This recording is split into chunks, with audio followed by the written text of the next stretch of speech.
ದಾವಣಗೆರೆ ತಾಲೂಕಿನ ಹೊರವಲಯದಲ್ಲಿ ರಂಪಾಟ ನಡೆಸಿದ್ದ ಕರಡಿ ಸಾವನ್ನಪ್ಪಿದೆ. ಗೌಡನಕೆರೆ ಗ್ರಾಮದ ಹೊರವಲಯದಲ್ಲಿ ಕರಡಿ ಪ್ರತ್ಯಕ್ಷವಾಗಿತ್ತು.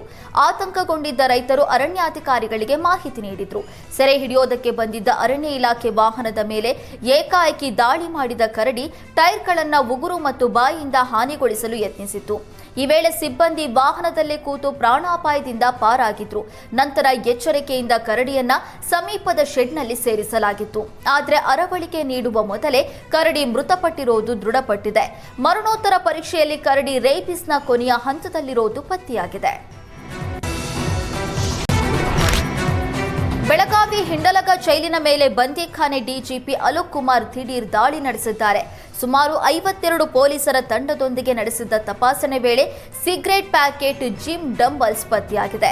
ಜೈಲಿನ ಒಳಗೆ ಅಕ್ರಮ ಚಟುವಟಿಕೆಗಳ ಬಗ್ಗೆ ದೂರುಗಳು ದಾಖಲಾದ ಹಿನ್ನೆಲೆಯಲ್ಲಿ ಈ ದಾಳಿ ನಡೆಸಲಾಗಿದೆ.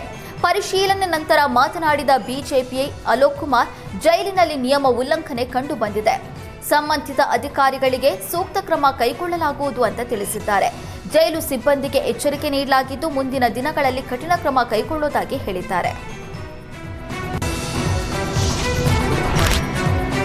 ರಾಜ್ಯಕ್ಕೆ H5N1 ವೈರಸ್ ಹಕ್ಕಿ ಜ್ವರ ಕಾಲಿಟ್ಟಿದ್ದು ಮೊದಲ ತಪಾಸಣೆಯಲ್ಲೇ ಪತ್ತೆಯಾಗಿದೆ. ಕೇಂದ್ರ ಸರ್ಕಾರದ ಅನುಮತಿ ಮೇರೆಗೆ ಪೌಲ್ಟ್ರಿ ಫಾರಂನಲ್ಲಿ ತಪಾಸಣೆ ನಡೆಸಲಾಗಿದ್ದು ಮೊದಲ ತಪಾಸಣೆಯಲ್ಲೇ H5N1 ವೈರಸ್ ಪತ್ತೆಯಾಗಿದೆ. ಈ ಹಿನ್ನೆಲೆ ಹೆಸರಘಟ್ಟದಲ್ಲಿರುವ ರಾಜ್ಯ ಸರ್ಕಾರದ ಅಧೀನದಲ್ಲಿರುವ ಪೌಲ್ಟ್ರಿ ಫಾರಂನಲ್ಲಿರುವ ಕೋಳಿಗಳನ್ನು ಗುಂಡಿ ತೆಗೆದು ಮುಚ್ಚಲಾಗಿದೆ.